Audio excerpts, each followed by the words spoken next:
That's it. I'm out of here. I'm leaving Canada. I just can't take it anymore. I'm ready to flip this table right over.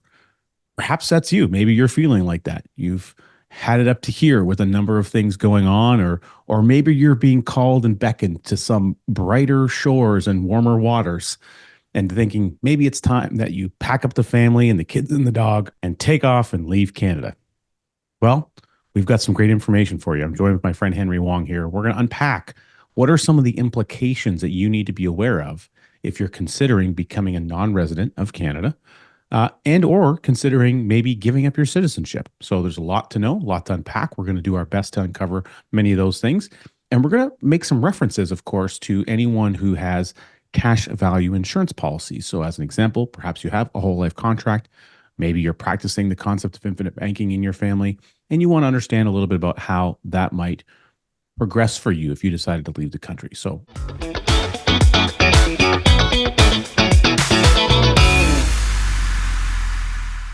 where should we begin? Let's start with maybe a bit of an overview of things that people should know and the general structure of how taxation works when you are a resident, et cetera, versus a non-resident.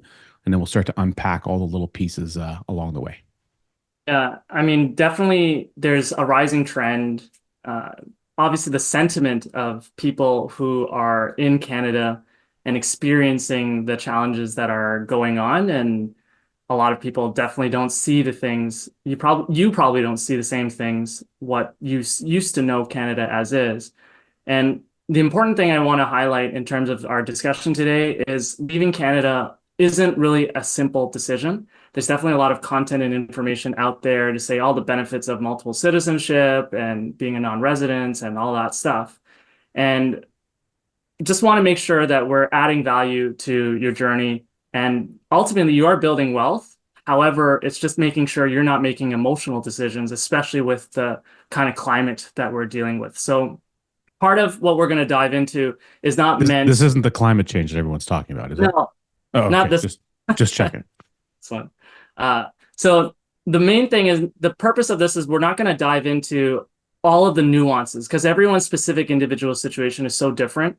And what's also important is to highlight that when you're making this type of decision, I really want to encourage you find the right tax and legal professional that specializes specifically on the implications of becoming becoming someone who's in a different location, or even including giving up your citizenship. So there's a lot of factors that are involved, and is not just also the financial and legal components around it, but even family. And so thinking about those contexts so that you're just not looking at it from the more, emotional standpoint. So everyone's likely accumulated a lot of their wealth in Canada, and what can you do to maximize the best of your situation?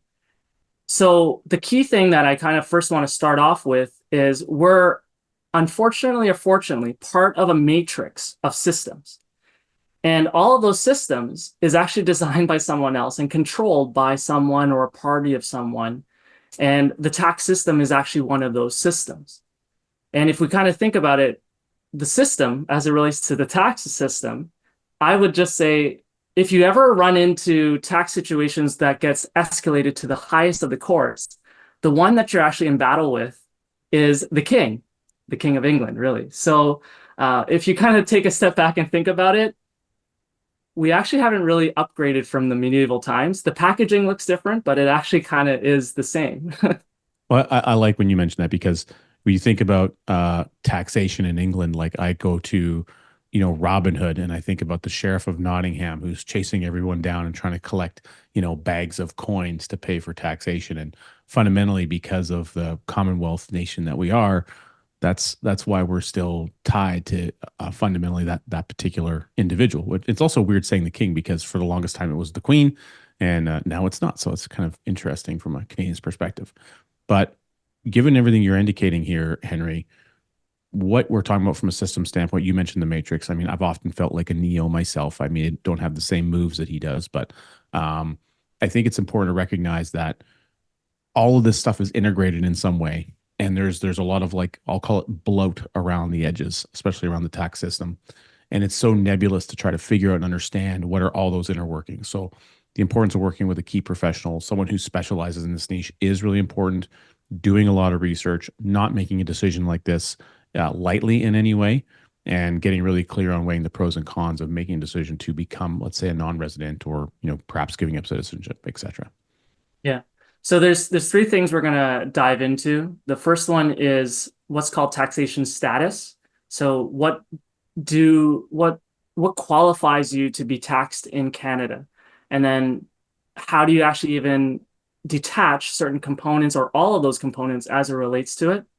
The second is just kind of reviving and talking about the income tax code or income tax act as it relates to Canada and what attracts taxes. So if income tax act, it means there's income components, and then there's, for those who accumulate income into some other form like property or assets, that's also another base in which will attract tax. So those are the three components we're going to talk about specifically, so that you at least have a good idea of the context of how it relates to Canada. So what I'm just going to share my screen with is a very simplified view as it relates to taxation status. So let's just use a really simple example and walk through that. You are watching this and you see that there is you. And when it comes to taxation status, there's three components generally in terms of the status you would look at: a factual resident, a resident, a non-resident, and someone who's cut ties. So this is, again, if you're not part of the system anymore, you've cut ties. And the way that I also think about it is, in Canada, you're in a corporation, you're in that business, you're an employee. What happens when you leave the company? What are those commitments, whether you know it or not? So that's the way that I want to just say it from that vantage point. So when you're a resident, there's a factual resident. So right now, as an example, Richard, you and I are factually residents of Canada, and those attract specific sections of the Income Tax Act and how we pay tax, what we pay tax on, and everything related to tax. Then there's deemed residents. And then, so that's kind of like, there's some rules that you may fall into being a deemed residence, but you therefore fall into the bigger umbrella of a resident and pay the taxes as a resident. And then there's non-resident. So if you are, just say, geographically no longer in Canada, then you are not a resident anymore. And then the last one is you've cut ties and said goodbye. And what are the components as it relates to taxation status from there?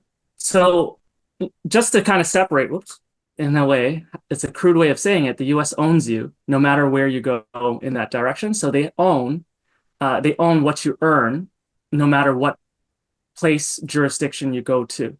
So just to recap on that, Henry, what I think I heard you say was that if you're a US citizen, they tax you on worldwide income based on your citizenship, not based on residency. Whereas in Canada, they tax you based on primarily residency, not based on citizenship.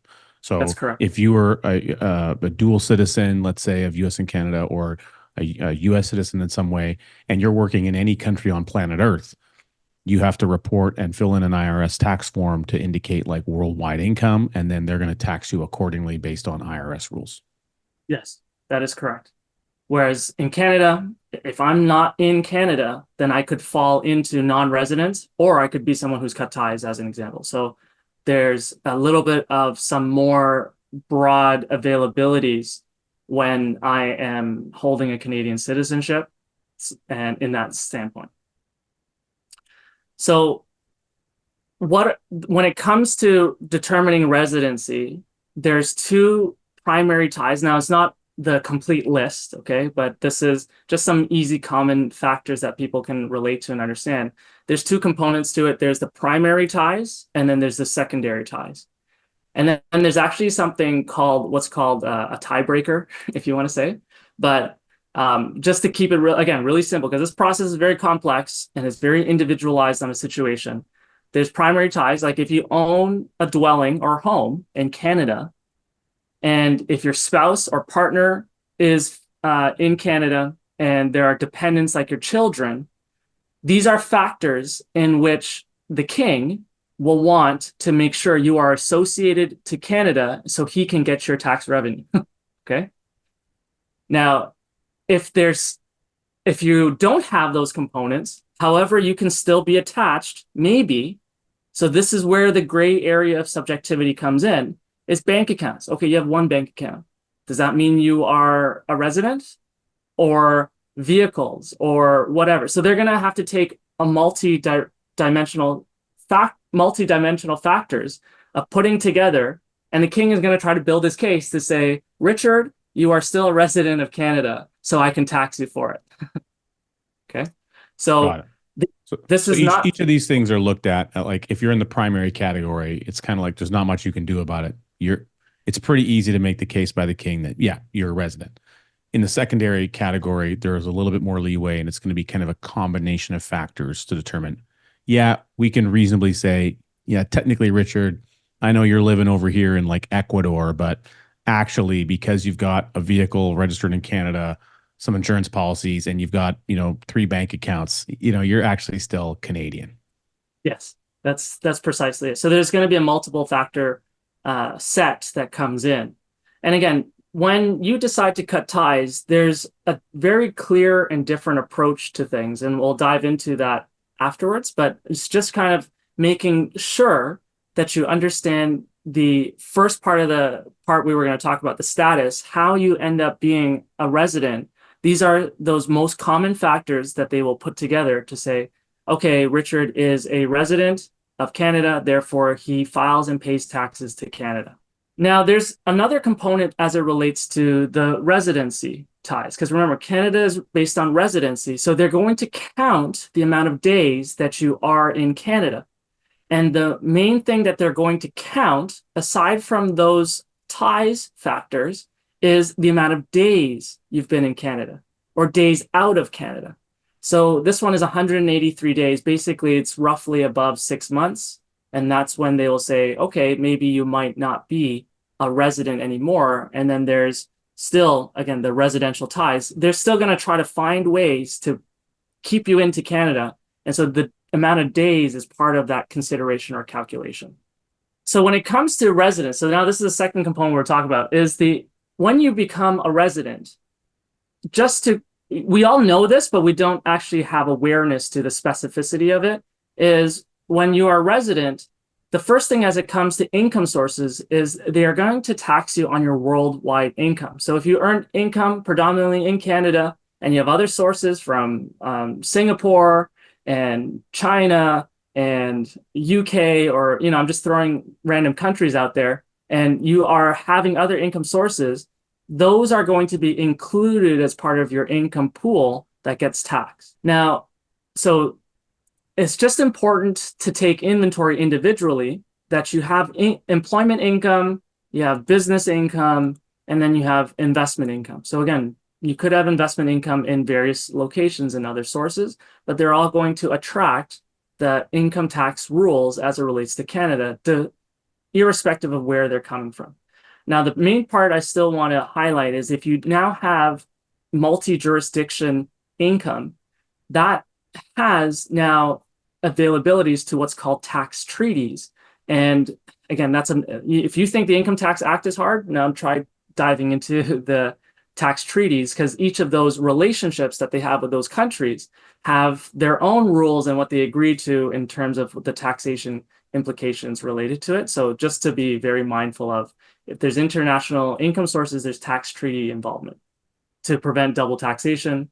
Now, the other one now is, let's just say you're a non-resident. So again, I haven't talked about the cutting ties component, but the non-residents, this is where, again, the same income sources that you may have, except there's a curtain or something that's preventing the taxation, in the sense of now, whatever you earn internationally, if you are now a non-resident, the only elements exposed to tax now is related to only your Canadian income sources. So your employment income, your business income, and your investment income.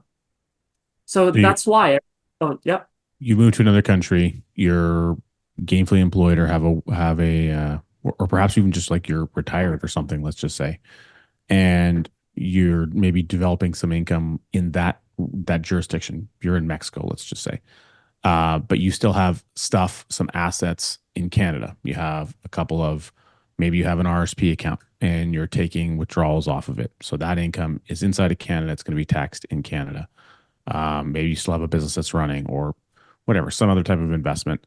So all of that is going to be, and again, like CPP, OAS, these types of entitlements that you'd have, those are all going to be taxed essentially in Canada because they're Canadian sources of income. Yeah. And the rules and how all of these tax implications apply, again, will be very specific to the situation. So that's why, we can't really dive into something that will serve everyone. So it's just focused on the broad scoped category that it's roughly about a 25% flat tax, which, is actually pretty good from the Compared to some comparison. of the other things that we have to deal with in Canada. Yes. The next thing is we're going to talk about the third component, which is the assets. So assets can generate income, or you can have assets that are being held at the moment. And this is where it may feel like there's a lot to take on, because there is a lot to take on. It's not just cutting ties, or it's not just, let's say, transferring residency. The part that, the main reason to record and talk about this is it's not about the emotional decision, because what can happen is if it's done incorrectly, you will fall into, and that's whether it's deliberately designed or not, the tax code has these particular things that ends up you will pay more taxes for things if you don't properly strategically plan for it. So you can either use time to plan for it and, in combination, in my opinion, with the right professionals to help guide you in the right places, to not make rash decisions on the decision that you want to make, as, for example, to cut ties. So one of the things I would apply to this, Henry, and I'm just curious, we've done another episode where we talked about minimum alternative tax. yeah, So, potentially with this type of a disposition of assets, that's the type of thing that would trigger, the calculations of this alternate tax system that we have in Canada, which most people don't know about. Granted, we have another episode where you unveiled such the system to me, realizing like, oh man, that's a great way to get another good straight kick in the butt. So that's kind of one of the things you're alluding to as part of this, and the setting up the appropriate timing and procedures to make sure that you're maximizing what you can retain as the individual and the family before you exit the country. yeah. And for most people who's listening to this will have accumulated and built their wealth or their assets in Canada. And if you make such a big draw on things right away, one, you fall into the progressive tax bracket, so your concentration of income is all happening at once. If you have desires to actually leave Canada, then you have to, I would suggest, build a plan in place to know that timing, what makes sense. Again, you can't force the timing. Sometimes there isn't that, but it's better to not act emotionally, or maybe it's a strategic component to take it step by step. Richard, as you mentioned, alternative minimum tax.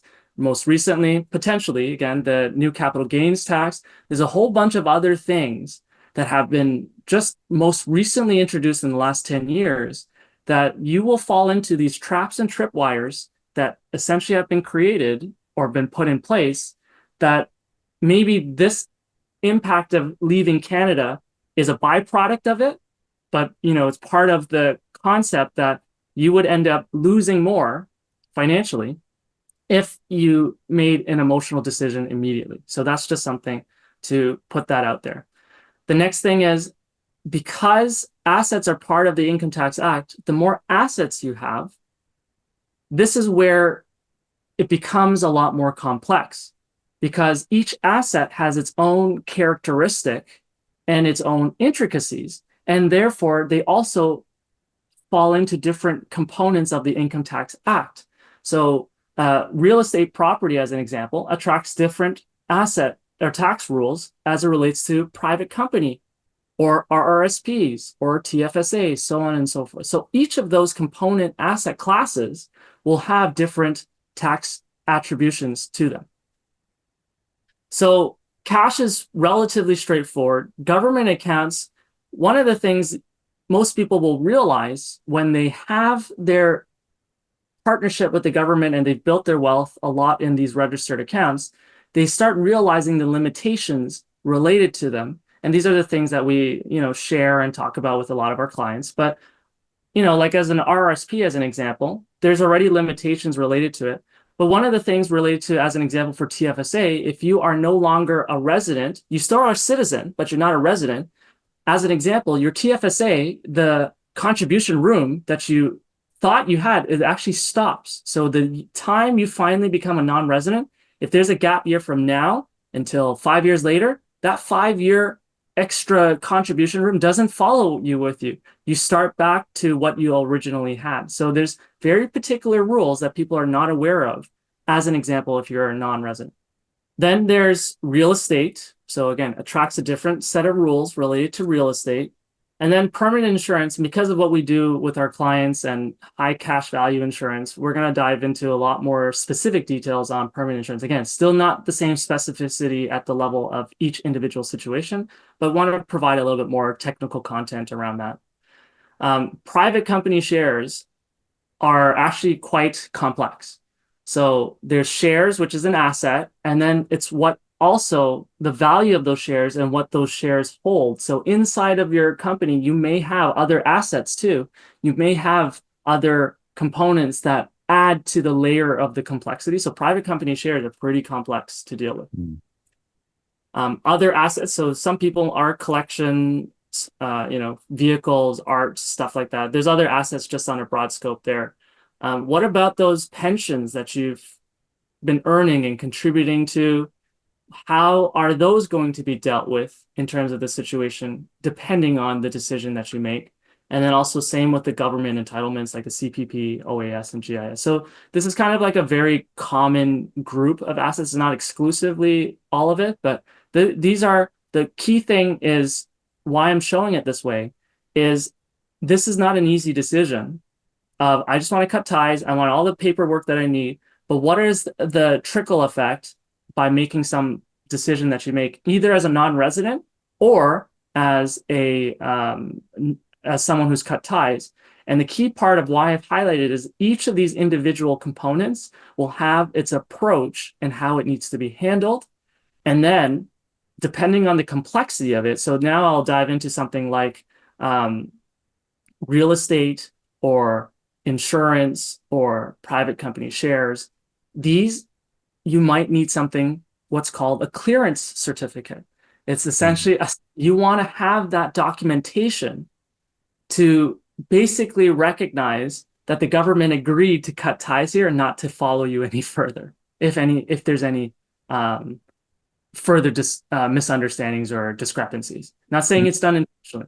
Not to be confused with like the clearance rack or the clearance sale that you might see somewhere, because that might indicate you're getting rid of that asset right now and fire selling it in some way and then paying a tax. You're talking about getting a specific tax document so that you can minimize future problems that could occur down the road, because you've now clearly indicated, hey, I've declared this item, this piece of real estate. Here's the value at the time I left Canada, and kind of then on a future date, you can see what the future would hold with that. Is that kind of what I'm getting at? Am I on the right track? Yeah, exactly. So you're going to declare that value, and it could be a deemed value or it could be a full liquidation value. And in order, as an example step to get the clearance certificate is you would pay the taxes up front, or if you don't, I'll kind of share about the life insurance side of things. But if you don't, then there's could be a withholding tax that's much more penalizing to deal with, and you'd rather not deal with the withholding tax. So there's, again, if you decide to, and we'll talk about the tax implications next, but in order to get the clearance certificate, you want to have similarly either some form of clean ties and some documented proof to essentially say and hold back to defend yourself in case the CRA questions you. But you're like, I've got the clearance certificate. This is my sign off that I'm free for that specific thing. So again, these are just kind of making sure the procedures and the parts of all of this is included as part of the thought process, let's say. So as an example, let's say you had a rental property in Ontario near the general Toronto marketplace, give or take, still up pretty high in the real estate values relative to where they were, let's say, about a decade ago. and you've experienced a large rise in equity there. Now you want to leave Canada, and let's just say the property is worth today $1 million, but you paid 250,000 for it. Let's call it 300,000. So there's a $700,000 gain, and in order to get that clearance certificate, you would have to essentially, even if you weren't selling the property, pay the capital gains tax owed at that $1 million valuation today, so that you can exit and be kind of wipe your hands of it and say, okay, I've paid the tax now. It's as though I sold the property while I was still in Canada, even though I still have it. Now I've left the country. Yes. Got it. And And that would just be like a small tax bill anyway, so it's not a big deal. small one, a little Just micro one. just a little one. I don't know, maybe a couple $100,000. Like, just no big deal. So that's part of the part that most people may not fully think about, because they may not have the liquidity actually to cut the ties and pay for those type of things. So again, that's why you need to have planning in place to be very cognizant of it. I think in terms of how long I've been in this professional space working with, privileged to work with people, is the tax liability for a lot of people. They're not always aware about that from a deemed disposition at death standpoint, or even at a deemed disposition for maybe a cancellation of citizenship. That's part of, what gets monitored gets managed. And that way you can at least go through the approach of addressing it. And the part I want to add into it is the clearance certificate is not always that easy to get. If you also add in the fact that you're depending on the CRA and their workload, and if you enjoy the 4-hour to 8-hour phone calls that you have with them, imagine how long it'll take to get the clearance certificate in today's environment. It's going to take a long time. So that clearance certificate, there's a couple of steps you have to go through. You have to first determine what asset needs it. The second is you got to notify them. And then after you notify them, you might need to get like some taxation number or some other, trail related to it. And once you get that, and once you've gone and, you have to synchronize that with, let's say, the sale of the asset. If you are actually disposing of it, that might not even synchronize in the timing that you want, unless you want to do fire sales. So not only do you pay more taxes for triggering all these other landmine taxes, you might even depress the value because you're in emotional desperation to leave Canada. So that's, again, something to be mindful of. The approaches I like to take is very measured approaches to do things. And that's one of those measured components to include in the equation. And so Are you once you've suggesting that the market may not align with my timing to leave the country? Is no, it possible that the market might like wake up and be like, "Oh, Richard, you and your family are leaving Canada"? No, I'm sorry. We're not going to allow a reasonable amount of buyers and sellers in the marketplace to acquire your asset at the time that you need. So there's like some additional risk on there other than just the tax risk, is kind of what I'm hearing. Am I on track? Yes, for sure. So Okay. there's not only the recommendation to incur, I would call it a price for the professional to help you with this. Then there's the bureaucratic minutiae that you got to work through with the CRA. Then you got to market time it in a good timing component. Now, if you decide to emotionally make the decision, all of that is off the table, and you're the one who takes the biggest hit for that. And the other thing to just be very cognizant of as it relates to something like a clearance certificate is I want to just emphasize the significance of it, because if you think of it from the vantage point of the CRA, they are signing off to essentially say, we're agreeing to cutting ties with you. They're going to put a lot of diligence behind it. And that means they have to put more resources behind it. And maybe those resources capacity may not be there for it. So this length of time takes quite a while before it actually might even happen. So it could be quick if you have simple, easy assets, but if it's complex, oh man, you'll need to do quite a lot of work to make sure you get there. Okay, so that's the main thing I just want to emphasize on the clearance certificate. Got it. So now let's just use as an example, you decide to be either a non-resident or you've cut ties. One of the things is, well, if the asset in what you have is still residing in Canada, still generating, you may make the decision to not, if you make the decision not to dispose of it, you may make the decision to continue managing it. So maybe let's say, as an example, you're a non-resident and you have an RRSP. You don't want to liquidate your RRSP because if you liquidate it when you leave Canada as a non-resident, that's a huge tax bill. So you're going to take a different approach, which essentially is to melt it out. And there's going to be what's called withholding taxes. So it still follows standard withholding taxes, roughly about the 30% and all this other wonderful stuff that is part of that. And something like an RRSP, there is an exemption. So you have to you actually may have capabilities of exemptions to pay less taxes. So the exemption would be 25% or less than that. So you can file a form and deal with that. So that's why when you're part of the systems, you follow the forms, you follow the paperwork. It's an enjoyable process. It sounds so much fun. When you describe it like that, it does sound like a real joy. And when you are part of planning this in advance, again, opportunities come, but opportunities come. So that's why maybe you might decide to manage things. But if it's on the spectrum of, flip the table, I want to leave, there's some things you just have to consider. There's always a place for strategic maneuvering and having the right conversations with the right people to help you manage the assets and have a proper exit plan in place or a proper transition plan in place. So the key is having that proper discussion on your individualized needs and situation.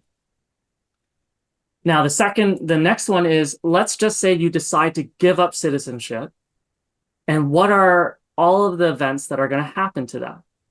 So the first thing is there is going to be a deemed disposition or a factual disposition, depending on the asset. So you would say today, I've decided you've gotten good clearance to say you've relinquished your citizenship. So there would be deemed disposition values, and then there's going to be taxes on that. And so how are you going to pay for those taxes? Just be very mindful of that component. And in order for you to get even things like fully being clear, the CRA wants to make sure you are clean with them. So you will pay taxes, you have to finance and pay for taxes and all of that stuff if that was not part of the process that you've thought about. The other thing to actually also be mindful of, if there's assets that are being still managed or still part of the process of what you're going through. Again, even if you give up citizenship, you don't have to give up the assets too, but it's just being mindful of there's still a deemed disposition event. So you can still have the asset, but there's a deemed disposition event. So you've just pushed the value up to fair market value, and you've incurred that liquidation event, requirement that there's going to be a need for liquidity for taxes. So again, planning needs to be in place. The other component that people don't really think about is if you have assets that are in Canada and there's specific thresholds related to it, you have to still report to the CRA on those assets.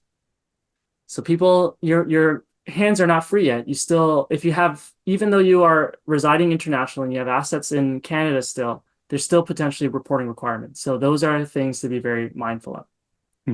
Now, the specific asset now I just want to dive into to help our listeners, because of how we help clients, especially with the concept of becoming your own banker, is the asset of permanent life insurance policy, specifically high cash value insurance. Now, most people only understand insurance for insurance, but people don't realize life insurance policy, especially the way that we design them, especially in how it's used on a permanent policy, is actually an asset. And as an asset, there are components to it, which include dividends, cash value, death benefit. Those components, depending on which country you go to, and now just kind of linking things together, the tax treaty and everything related to that, there's components to how that is being treated. And then there's also your behavior and how you fund the policy and do all of that stuff. So that's why there's no straightforward answer to it. But as an example, if you have a fair market value greater than the ACB, then there's a taxable event there because the value of that asset is higher than the adjusted cost basis. So these are components of maintaining the policy and disposing of the policy. If you decide to cut ties and also remove the life insurance, then those are also components to think about as it relates to the taxable consequence. So it's still an asset. It's treated like an asset. It is an asset. but the what it gets attracted to in terms of tax all stands on the components of the value of that asset as it's been created, and maybe the triggering event when you are non-resident, or a triggering event when you are no longer a citizen. So those components have to be looked at very, very much individually. But the part I want to talk about as it relates to the life insurance too is, sorry, I just lost. Okay. Is one thing, in my opinion, is part of the planning process to think about is if you are deciding the decision you want to have more flexibility and be less tied down by Canada, then it would make sense to have asset components in your wealth portfolio, your family wealth warehouse, that are less complex.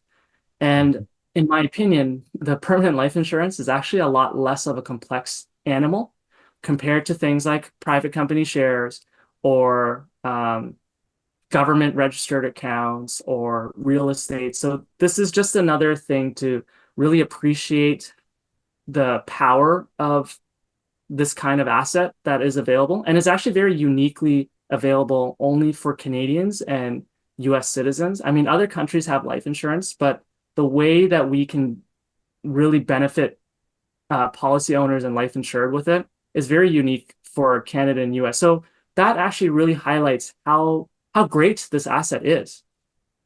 Yeah, So it's not going to create the same, if we're looking at all the things you just mentioned and all the complexities involved and getting what do we call it again? A clearance clearance document, certificate, so all of these things, there's none of that claptrap necessary if you just have the simple old, I got a boatload of cash value in an insurance contract. Some point someone's going to die and there's going to be a tax-free benefit. Easy situation to navigate with in comparison to all of the other things that you listed, should you decide to become a non-resident or whatever, give up citizenship. yes. So I mean that's an opinion. Once, and again, this asset is very specialized and not many people have a full understanding of it. And this is where you want to make sure that the people you align with really understand the mechanics of this kind of asset.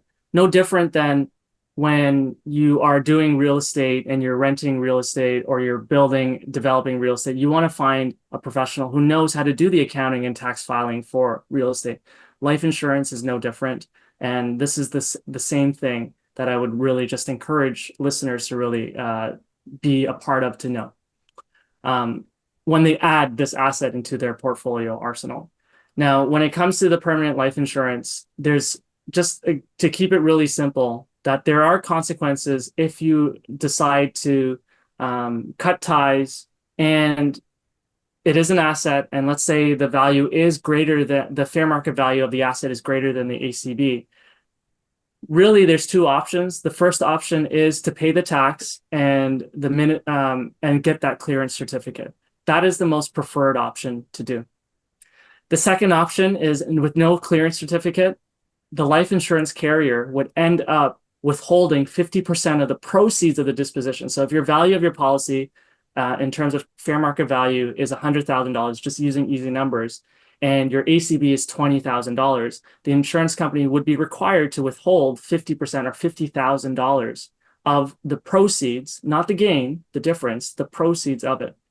So this is why the insurance company is in their best interest to support you on this. So this is the part where first work with your advisor or your coach in terms of this policy that you have, if that decision comes.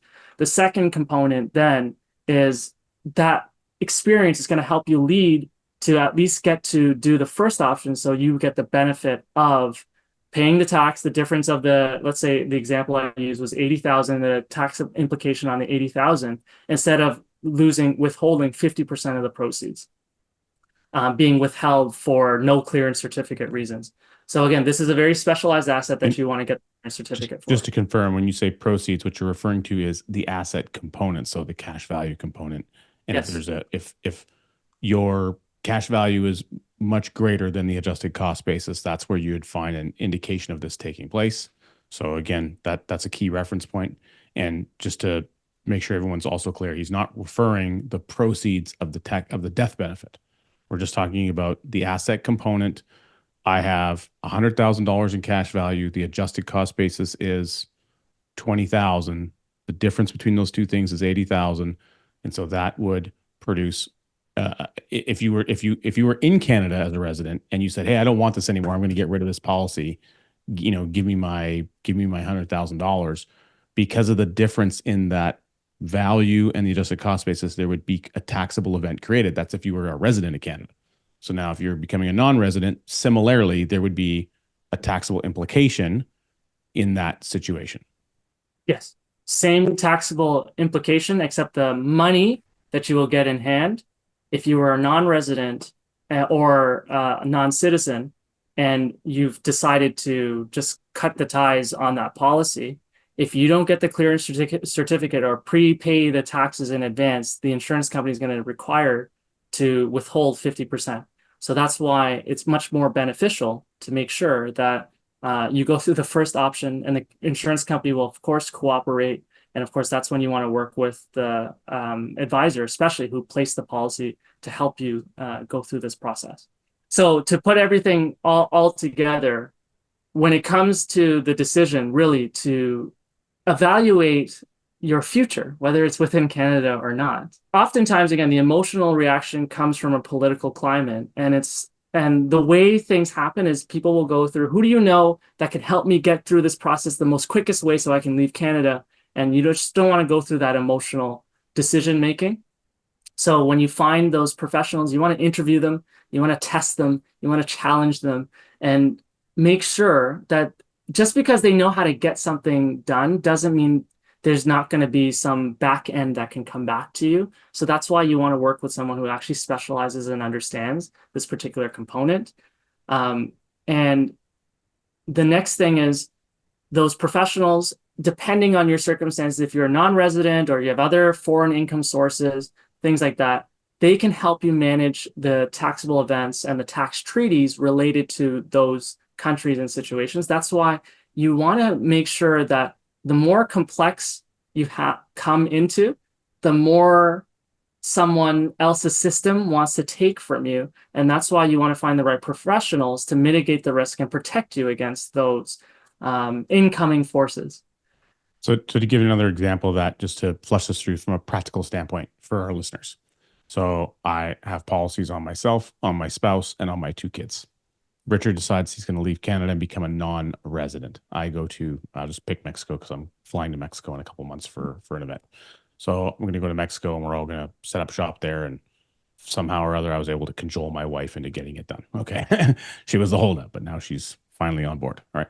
So I have existing policies. They're all below the ACB situation. So there's no deemed disposition situation there that I need to be concerned with. And lo and behold, we're living a glorious life in Mexico on some wonderful beach and, not getting attacked by sharks or whatever. And then Richard passes away. Richard kicks the bucket. So there's a tax-free death benefit paid.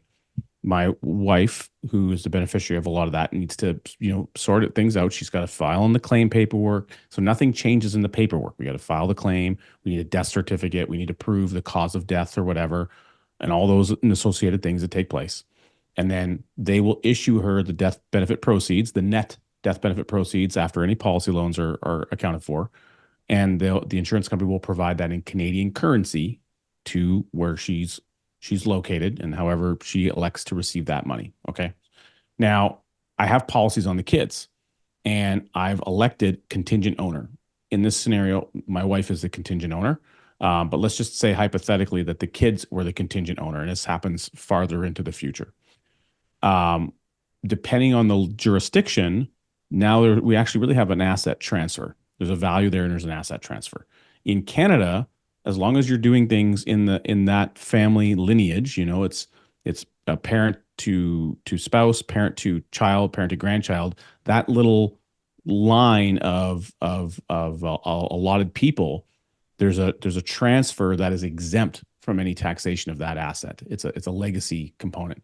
And so the country I mentioned, Mexico, there's a tax treaty. So someone would want to look into, does that tax treaty allow for the same exemption that we get in Canada under that scenario? Is that correct? Yes. Yes. So that's an important question to ask if you're thinking about leaving Canada, I guess, is the end result, the summary of that. And well, it's important to know the destination country that you're going into and what treaties are available to that. So in Richard, in your example, um, you decide to forever leave Canada from that citizen, even from a citizenship standpoint, that transfer of ownership, there's still an event that happens. Now, does that fall into a taxable event? We don't know unless all of those criteria that we talk about from ACB, fair market value, and whether the availability to have the same treatment and how it works in Canada to work in Mexico is part of that evaluation. So it's not a really simple answer because there's just so many multitude of factors involved.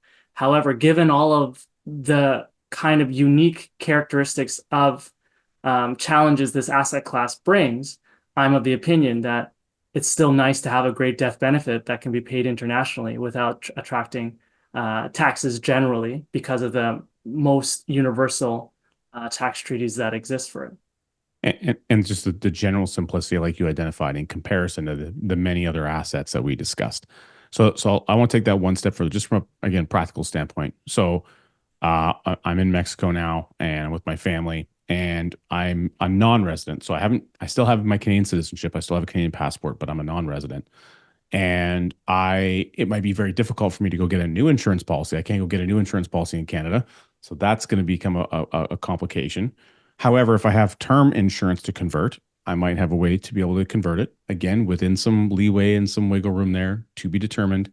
But from a perspective of, I maintain a Canadian bank account. So I have a couple insurance policies and I've got a Canadian bank account and I don't have anything else that's in Canada. Now I go and transfer money from my Mexican bank account or whatever, through a U.S., whatever, I've got a bank account. I'm transferring money to my Canadian bank account and I pay premiums. And then I can also still take policy loans in the same way that I'm doing, and they can be issued to that Canadian bank account. And then I can receive that money and I can transfer it over here and use it however I was using it before. Other than maybe an extra step of interbank transfer, there's no other real impact to me as long as I've followed through the process that you described. I've got my clearance certificates and I've got all the certificates under the sun. I'm certified non-resident. I went in and I asked for a certification for this and for that. And man, I'm walking out. It's like I got gold medals. I'm just certified up the wazoo. And I'm the most certified non-resident under the planet with all my assets. But I still maintain these insurance contracts. I can continue to proceed with implementing the process as I've been doing in Canada, other than maybe a couple of additional steps. So just want to make sure that's clear for people to recognize that it doesn't mean that you can no longer do this process or it's not possible, or if you've got policies, you can't take them with you. It's none of those things. We just want to bring at a high level understanding that you want to do things properly. You need to seek good advice. You need to work with qualified professionals in a niche environment. This is talking about a very niche circumstance. You need to really get clear on where you're going. So what is the country, so that you can ask some good fact-finding questions about the tax treaty status. And Henry's identified a number of very key elements so that you're making a prudent financial decision that benefits your family amongst the emotional and other mindset related decisions that you're choosing to make that transition from Canada to some other national jurisdiction. It's really about being prudent and recognizing you can still implement this process. You can still do everything. There are some subtleties. Don't take it lightly. Make sure you do some research and don't make a rash decision and just, pull the pin on our grenade and say, I'm out of Canada, and just throw the grenade and blow up all your assets behind you while you disappear, into a smoke of mist, essentially. Completely agreed with all of that. It's to take it with good common sense, straightforward thought, and really recognize Canada has a very unique asset that is very versatile. And this is the one that it's amazing to have. Obviously, the only thing that can taint it is if you become a U.S. citizen, and then that just makes things a lot more challenging. However, the versatility around not going in that direction is something to really not think lightly. However, just some things to include, because the value of the death benefit and the ability to practice the process of banking and control the banking function can happen internationally. Because if you are not a citizen, though, or if you are not in Canada and you won't, if using Richard, your example, in Mexico, you can't get this asset. But if you were a citizen and with a reasonable period of time that you've been in Canada, you've gotten the asset, and then somehow your plans change and you decide to go internationally, at least you have this asset that no one else can have. So that's just something to also highlight in terms of the unique ability of what this asset feature provides. It makes me think of a saying that I've used a lot of times in client meetings. I'd rather be looking at it than looking for it. Okay. So, as an example, the rental property that you own and have that's gained some equity in comparison to the one that you never made an offer on and never acquired, which one would you rather have? You would want the one that you have and gain some equity. So, so regardless of the asset class, just recognize that. And additionally, I think it's important to recognize that, lending requirements. I would encourage everyone to go and watch episode 100 of our podcast. For Canadians, that's something that I tell my clients is annual homework. It's something you need to revisit every single year. It has to do with taxation of policy loans at a future point in time, and what are some of the things you can do about it in Canada specifically. In the States, it's not something that you really need to be too concerned with. But if you are ever looking to collateralize a policy, let's say with a third party lender, it's harder to do that if it's a Canadian policy, and so you would need to find a lender in a different jurisdiction to do that, because it's the likelihood of you getting it done in Canada if you're no longer a resident. It's going to be pretty hard to go and get some lending done. Most banks or banking institutions don't want to lend to someone who's not a citizen, and they're going to basically take that microscope of questions that they do, and they're going to stick it really far up a location you do not want it to be, to ask a lot more questions. And the likelihood of them giving you and granting you anything is not very high. So recognize that debt obligations that you have, although we didn't really discuss them, debt obligations in Canada, while you may have done and signed them in Canada, once they find out that you're no longer in Canada, they might be less inclined to maintain those debt obligations. They might call the loan due, as an example. So those are some other considerations that are a little bit outside of the insurance policy, outside of some of the other assets we discussed, but also things to consider if you're making such a large decision. Amazing. Well, Henry, we did a pretty good deep dive. We talked a lot about certifications that don't sound very pleasant. I mentioned about a microscope, which also didn't sound very pleasant. And we talked about the opportunities that exist by having the right type of or a high quality asset class of insurance, cash value insurance, dividend paying whole life insurance specifically, and the versatility it presents. Even though you still got to jump through some hoops if you were to leave the nation, it still is a much more simplified and robust asset class in comparison to many of the others to make your life quite a bit simpler. The more things you have, the more assets, the more businesses and interests and corporations, the more complexity you create around you, the more complex a lot of your future decisions can be in relation to all that. So it's okay to keep it simple. With that in mind, we're going to make it really simple. Your next step is so simple, I can barely even describe it. In fact, I'm just going to point right here, and you're going to see that video, and just go ahead and click right on it and continue learning more about how you can implement this process in your life. Thanks for being with us today.